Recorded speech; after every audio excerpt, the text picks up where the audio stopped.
What's up, gang? It's the kid FortWorthFabian, BigBossFabo, back with a video for the channel, man. I'm back with a MrBallen reaction. They had to make a special law because of him. So what did homie do, bro? He must have broken all types of laws. He must have, done all types of wrong to make a special law because of homie. So, yeah, man, definitely show y'all's love and appreciation, man. Show support for my MrBallen playlist. Got several reactions in that playlist at this point in time. You know, I'm honestly curious to see how many I have. Let me actually look that up very quickly. But I've gotten into the habit of doing a lot of these MrBallen reactions. You know, the fans, the subscribers, the viewers tend to really like these, man. They tell me, hey, keep doing them, keep doing them. So it's definitely good to be able to kind of tap into different forms of content and, be able to get a positive response from you guys. So MrBallen playlist, 26 videos. Bruh, I got 26 videos in this playlist? Hell nah. That is crazy to me. I did not realize I had done this many MrBallen reactions. I'm about to hit 30. So this reaction will make 27. So yeah, man, link provided in the description as well as pinned in the comment section down below. Go ahead and check out my MrBallen playlist. Let me know additional forms of reactions y'all want to see. Maybe crime documentaries, criminology, mysteries. And definitely put me on to different or other content creators who are creating this content. You know, I know a few of them. You got like Slapped Ham. Is it Snapped or Slapped Ham? Slapped Ham, MrBallen. You know, you got your Nukes Top 5, stuff like that. But I'm not really doing a lot of the paranormal nowadays. But anyways, always a fan though. 1000% always a fan. So let's go ahead and hop into this reaction. MrBallen. Late at night on August 15th, 2019, two police officers in England were driving in an unmarked police car along this narrow, winding road when all of a sudden, right in front of them, another car came bombing down the road towards them. And so both cars came to a screeching stop, and then one occupant from this other car got out of their vehicle, and one of the officers got out of their vehicle. What happened next was so horrific that a special law was passed to make sure it never happened again. But before we get into today's story, Shootout. if you're a fan of these all don't Harper's Law. On July 18th, 2019, 28-year-old Andrew Harper scrawled a little note inside of a card, and then he folded the card up, he slipped it into its envelope, and he handed that envelope off to a nearby friend. And this friend, after getting this envelope and Andrew's directions for what to do with it, he left Andrew's room and began walking down the hall all the way towards the other side of the Ardington house. The Ardington house, where they were staying, is this beautiful mansion built in the 1700s that sits on about 30 acres of gardens and parklands, and it's located about an hour west of London in the English It's a countryside. mansion. Once Andrew's friend, with this letter in hand, had walked all the way across the mansion and had found the room he was looking for, he gently knocked on the door, and then after being led inside, he made his way right over to 28-year-old Lissy Beckett, and he handed her the envelope. Lissy and Andrew had grown up in the same town of Wallingford, which is a small rural town about 10 miles away from where they were, the Ardington house. And from the time Lissy and Andrew had met each other when they were 15 years old, they had become totally inseparable. It was truly love at first sight. And now, 13 years later, they were finally getting married. And so Lissy, after getting this envelope, she saw the writing on the outside of it and knew it was from her fiance. And so she smiled, she opens up this letter, and she reads what's inside. And it just said, "Life is slippery. Here, take my hand." While on the surface, this little note seemed like nothing more than a romantic gesture from Andrew, in reality, those 7 words contained in that card were a great representation of who Andrew really was. He was a protector. Ever since Lissy could remember, Andrew had always been so concerned with her safety. And for that matter, anybody around Andrew was just worried about and wanted to make sure everybody was taken care of. And as Andrew got older and grew to be this massive 6'5" tall man, his natural inclination to protect other people only became more pronounced. While Andrew was known for being incredibly charming and friendly and approachable, at a moment's notice, he could flip the switch and literally step in and use his big frame to protect anybody that needed protecting, no questions asked. And so it came as no shock to Lissy, or really anybody who knew Andrew, when Andrew, at the age of 19, became a special constable or volunteer police officer for the Thames Valley Police Department. This police department was the same one that oversaw Wallingford, where he and Lissy had grown up, and also the surrounding areas. And just a year after becoming a special constable, Andrew had done such an amazing job that he was hired on by the Thames Valley Police Department to be a regular constable, so a full-fledged police officer. And over the following years that he was a regular constable, Andrew's hard work and dedication would quickly make him one of the most well-respected and well-liked police officers on the force. In fact, just a few weeks before he sent off that letter to Lissy on the day of their wedding, Andrew had been promoted. He had been assigned to the road policing unit within the Thames Valley Police Department, and what that meant was, in addition to a host of new responsibilities on a day-to-day basis, Andrew would now become one of the police officers who would immediately respond to any emergency call that came in. He was basically a front lines police officer now. And so, of course, this meant Andrew's job just became a lot more dangerous. But for Andrew, that didn't matter at all, because to him, the most important thing... Homie looked the part, man. 6'5", part of the... I'm a constable, part of the police squad. Brother looked the part. Very intimidating, you know what I'm saying? If a homie was 6'5", approach me, damn. Sorry, officer. Nah, I never say nothing like that. Was protecting people in need. I ain't no hope. And so this promotion just gave him a bigger opportunity to do that. And so Lissy, after reading this little note that Andrew had just sent her, she set it down on the table, and now with a big grin on her face, she finished getting ready, and then that afternoon, she and Andrew would walk down the aisle, and they would say, "I do," in front of their families and their closest friends, and then that evening, after the newlyweds had had their first dance as a married couple, they would tell each other that this was the happiest day of their lives. 28 days later, on August 15th, Andrew, along with his partner, who also was named Andrew, his name was Andrew Shaw, they were conducting a surveillance operation in a town called Reading. Reading is a town about 30 minutes south of Wallingford. Just after 11 p.m., the men finally decided it was time to shut down their operation and head back home. Their shift had actually ended 4 hours earlier, but being hardworking and diligent police officers, they had worked overtime because they knew it would help their unit. But now at 11 p.m., they were totally exhausted, and so as they're kind of yawning and packing up their things, Shaw, who was driving, would fire up the engine of the unmarked BMW car they were in, and then once it was on, he would pull away from the curb, and they would start heading north. At the same time, a very distressed man who lived not far from where Andrew and Shaw had just been doing surveillance, he called 999 and he told the dispatcher, "What do you want?" They're up to no good, y'all. I don't hate. They're up to no good. That just a few moments ago, this gray sedan had pulled up his driveway and stopped right outside of his property. Now, this man's property was off of a road called Admore Lane, which was this winding one-lane country road that had very little traffic, and there was not that many properties off of it. And so for anybody to pull on to this man's property would have caught his attention, let alone a car pulling onto his property in the middle of the night. And so as soon as the man had seen these headlights coming up his driveway, he had gone to the window and watched, wondering, what is this person doing? Had they turned onto the wrong property? Are they going to turn around and leave?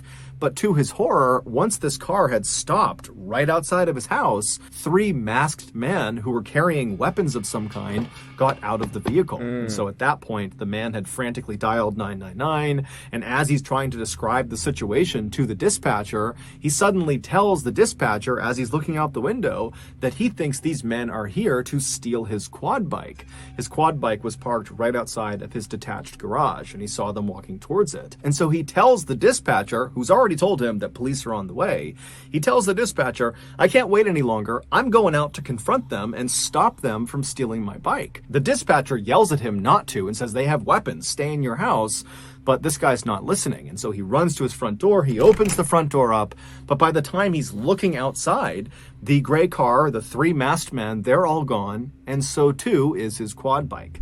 And so he goes back in the house, he's talking to the dispatcher, and the dispatcher says, "Look, just stay at your house, the police are on the way, they will intercept that car, they'll get your quad bike back." And so seconds later, a call went out over the radio to Timms Valley Police to go and intercept this gray car on Admore Lane. So whoever was closest, go over there, but be advised, the occupants of this car are 3 masked men that are armed and dangerous. Now, Andrew and Shaw, when they heard this call, they would have known that they were not the only officers that could have taken this call.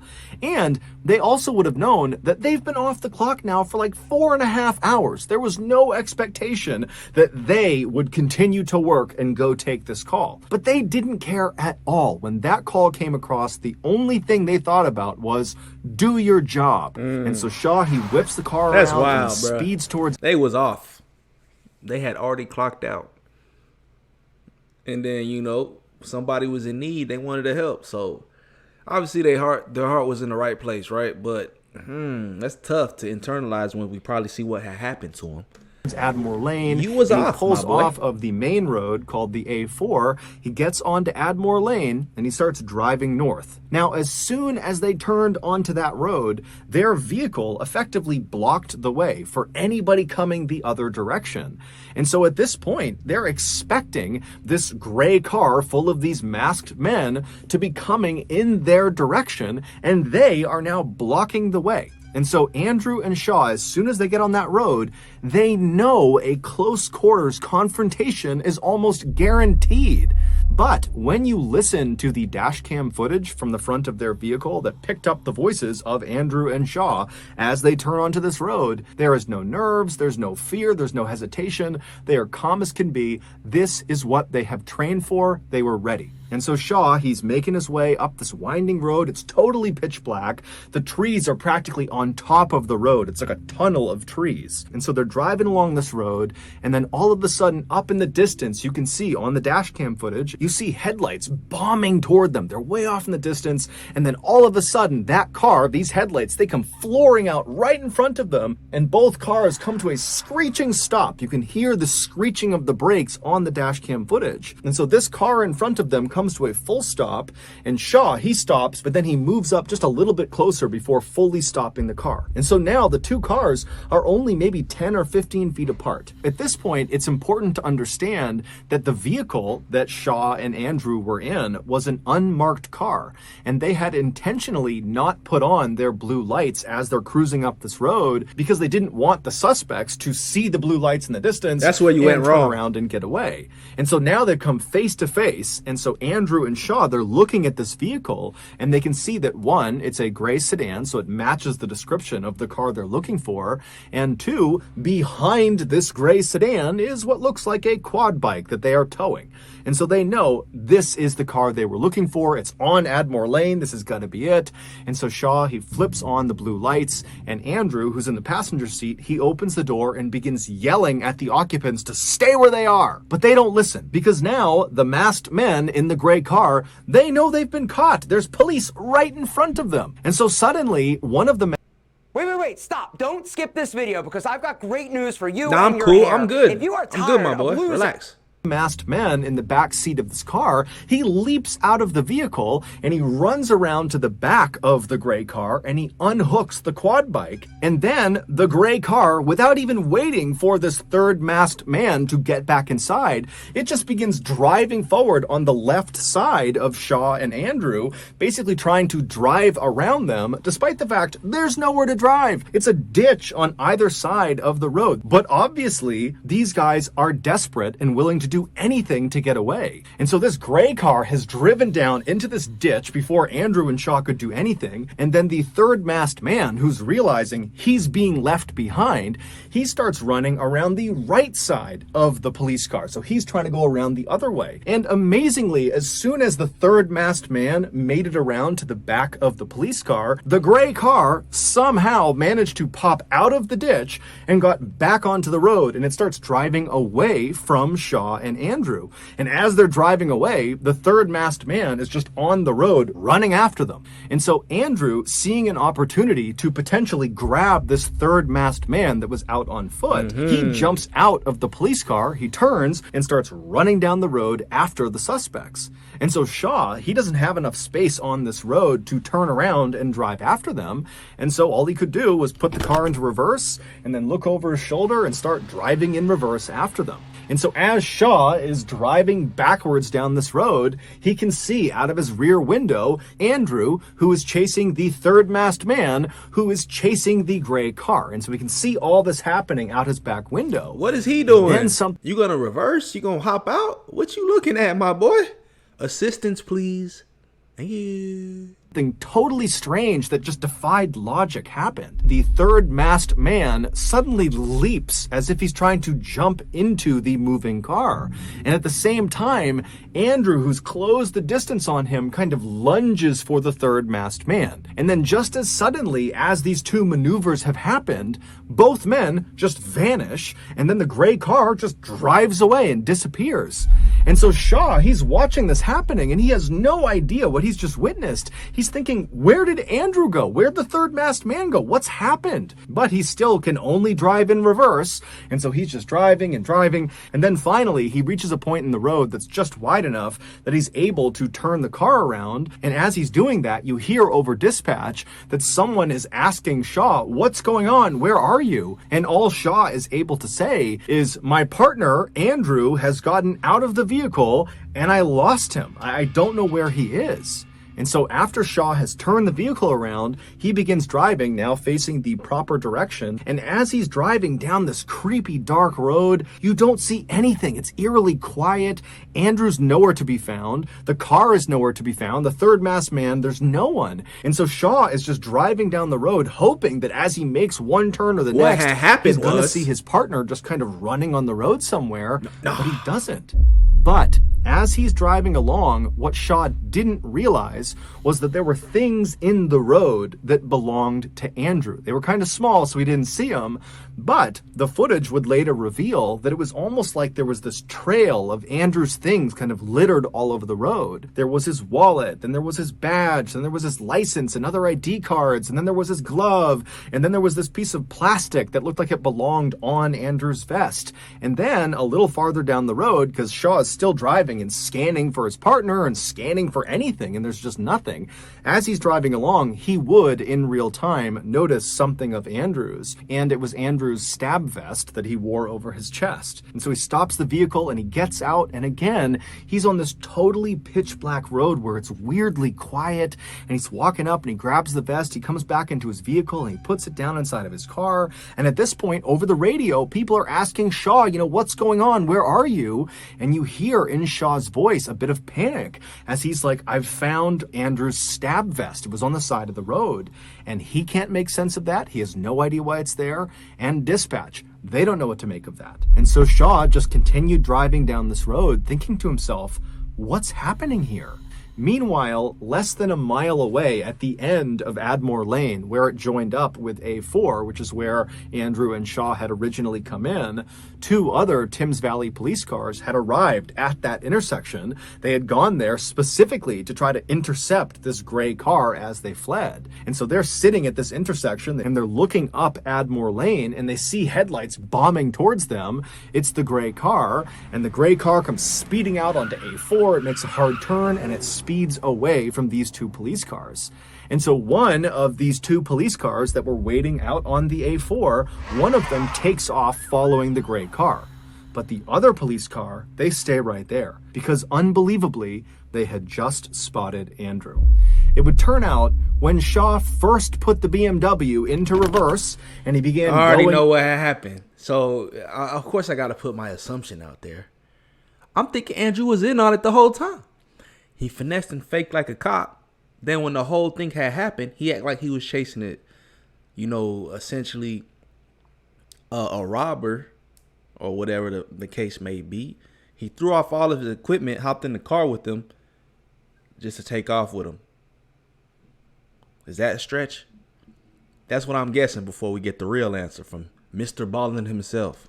In reverse towards his partner, the BMW, into reverse, and he began going in reverse towards his partner who was chasing the third masked man who was chasing the gray car. When he was doing that and he was watching out his back window and he saw the third masked man jump and then disappear and then Andrew disappeared. That was not a figment of his imagination. That really happened. The third masked man had attempted to jump into the moving vehicle, and he had been successful. As for Andrew, why he suddenly vanished, the reason for that is truly horrific. Whoa, so I'm way off. This move is really going to be great for Dang, us. what had happened to homie, man? What happened to him?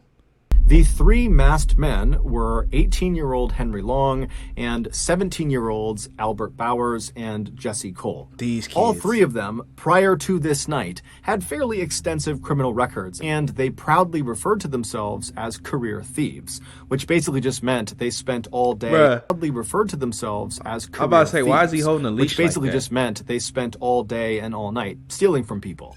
And so that night, they had gone out with the intention of stealing that man's quad bike. It's unclear how they knew he had a quad bike, but they definitely showed up prepared because they knew they would have to get onto his property and very quickly tow that bike out of there before the homeowner could stop them. And so they had attached this long, very thick rope to the back of their gray car. It was basically like this big loop of rope, almost like a lasso. And so when they pulled up onto that man's property, they backed up to the quad bike and they looped that stretch of rope over the Andrew got the worst of this quad bike. And then all three of them piled back into the gray car and they sped off with the quad bike in tow. But when they were on Admore Lane and came face to face with Andrew and Shaw and realized those are police officers and were caught, the third masked man, aka Jesse Cole, he hopped out of the gray car, he ran around to the back, and he unhooked the loop of rope from this quad bike, ditching the quad bike by the side of the road so that it would be easier for the gray car to make their getaway. And so once it was free, the gray car kind of took off without Jesse, and so Jesse ran around the cop car,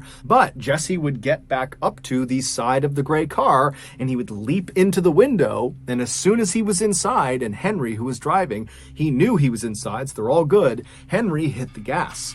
And who was standing with both feet inside of that loop of rope dangling off the back of the gray car when the gray car suddenly accelerated? Andrew Harper. He got Andrew dragged. was swept off of his feet as the rope grabbed onto his legs, and so his head came back and smashed into the ground, and then he was dragged for 91 seconds at an average speed of 42.5 miles per hour down Admore Lane. It was only after he had been dragged for over a mile, whipping violently side to side, smashing not only into the ground, but into trees and fence posts and shrubs, just getting destroyed on this road, that finally, when they pulled off of Admore Lane and got onto A4, that turn swung Andrew around and he smashed into a curb that dislodged him from the rope and sent him careening into traffic. At that point, one of those two police cars took off after the gray car in pursuit. But the other car, they saw Andrew as he was thrown off the back of the gray car and launched onto A4.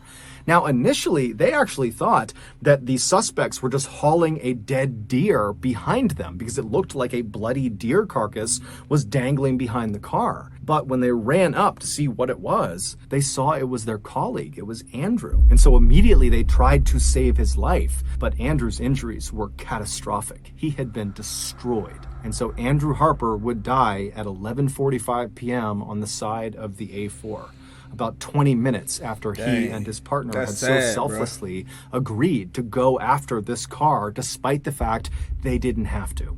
The three killers were arrested about 1 hour after Andrew had died. A police helicopter had spotted their car parked amongst some buildings about 4 miles away from where Andrew was found. During their trial, the 3 teens would say they had no idea that Andrew was attached to that tow rope as they sped down Admore Lane. This is despite the fact that the prosecution, they went out and recreated the exact scene that played out on Admore Lane. They used the same car, they used the same tow rope, and they used a very lifelike dummy that was the same size as Andrew Harper. It was 6'5", 200 pounds, and they strapped it on the back of the car, and they drove the same mile stretch to see what it would be like to drive with Andrew attached to the back. And these experts that went through this recreation over and over and over again, they said the same thing. It was nearly impossible to drive the car because as soon as the dummy would start to shift one way or the other, it would tug and pull on this little gray car. And so handling this car would have been a nightmare, not to mention the fact that the sound of Andrew grinding against the cement and smashing into trees and posts would have been extremely loud. And so the prosecution attested that there was absolutely no way that those 3 teens wouldn't have known that there was a person connected to the back of their car. Also, the prosecution said that all along Admore Lane, they found blood on both sides of the road, high up into bushes and on trees, indicating that as Henry had driven along with Andrew behind him, he must have been swerving violently side to side, most likely, at least according to the prosecution, to try to dislodge the person that was stuck on the back of his car. But the 3 teens never changed their story. They also never once said they regretted what they did. They showed absolutely no remorse. And when the verdict was read, and these 3 teens were not found guilty of murder. They were found guilty of manslaughter, but everybody knew that was significantly better because the sentences were so much shorter. When that verdict came back, these 3 teens were punching the air and cheering and laughing, just making a complete spectacle out of it. Dickheads. And then after being led out of the courthouse with the devastated family of Andrew Harper basically watching them, they were smirking and smiling at the cameras and waving and just treating the whole thing like it was one big joke. Still to this day, none of them have apologized or expressed any regret or remorse about what happened. In fact, 2 of the killers, Jesse and Albert, they've come out publicly and said they're going to write a book about this crime, about killing Andrew Harper, and there's no indication that this book is being written because they feel bad. It's almost certainly being written because it's an opportunity to make money. Following the verdict, Andrew's wife, Lissy, who was totally devastated not only by the loss of her husband, but also by what she viewed as total injustice with regards This to gotta be his brother. This is literally like a mirror image of homie. He looked just like him and he's tall. That's gotta be his brother. But damn, RP to Andrew, man, that's crazy to think that, dang. As soon as they mentioned the rope, I already knew he got dragged. Me over here, of course I had to make my assumption. He's just gonna leave it as Andrew disappeared and nobody knew what happened to him. Like, what is we in the Twilight Zone? Is this the X-Files? Duh. But in actuality, the rope pretty much, got caught on his feet or on his legs and dragged him the whole time. Sheesh. R.I.P. to the kid, man. R.I.P. to the boy. That's just got to be a crazy way to go out. I can't even imagine. Hopefully it was quick. But then again, they said he died an hour later. So he was alive the whole time. Just hanging on to dear life. So that must have been a very painful death. So, oh man, that's sad to hear though. R.I.P. to the homie. The fact that these 3 killers had not been convicted of murder, she would go on to lobby for years to pass a brand new law called Harper's Law that would give an automatic life sentence to any criminal that killed an emergency worker while they were committing a crime, meaning this law would not differentiate between whether it was manslaughter or murder. If you killed an emergency worker while committing a crime, you're going to jail for life. And this year, Harper's Law was passed. However, it will have no effect on the sentences of Andrew Harper's killers. Henry would be sentenced to 16 years in prison, and the other 2, Albert and Jesse, would be sentenced to 13 years in prison each. All 3 of them will be eligible for parole by the time they are 28 years old, which is the same age that Andrew was when they killed him. Damn. So that's going to do it. That's if you got crazy, something out man. That's wild. That's a wild story. He always got these twists and turns. You be like, what happened though? He just disappeared and no one knew what happened to Andrew.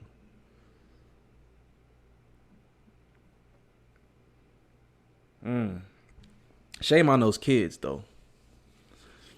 To glorify it. You know what I'm saying? Like, what is y'all doing? Y'all young. I feel like those 13 years sitting down is really going, really going to get them to reevaluate some things. They going to come out 28 years old. They ain't going to be on the same BS. You know what I'm saying? If you are, you a fool. But, I feel like they're going to have some time to reflect and understand. They kids. They think they're, especially kids at this age where, especially he was emphasizing the fact that they thought they was some top dogs. Like, oh, we criminals, man. This is our lifestyle. And you like, what, 15 or something like that? 14? I don't even know how old they were. But point being is, well, if this 13 years, they're going to be, yeah, they's 15. They was 15. Do the math. So, point being is, at that age, you think you tough, you think you savage, you think you got it all figured out, you think you a bad boy. But I guarantee, in that 13-year bid sitting down, maybe getting beat up a little bit in prison, who knows what it is, that'll kind of set them straight and make them reevaluate some things, reflect a little bit more. And, maybe ask for forgiveness. Some of these folks, they don't care. If they're going to keep the same attitude and mentality, there's no saving them. They lost. You know what I'm saying? But let me know y'all's thoughts on that one in the comment section below. Like, comment, subscribe, hit the notification bell. RP to Andrew, man. Check out my MrBallen playlist. Got several reactions to MrBallen. Like I said, this should be 27, 30 on the way. I don't know when I'll really stop doing these, but I definitely enjoy doing them. So keep, engaging with the content, liking the videos, and we'll catch you guys in the next reaction. Peace.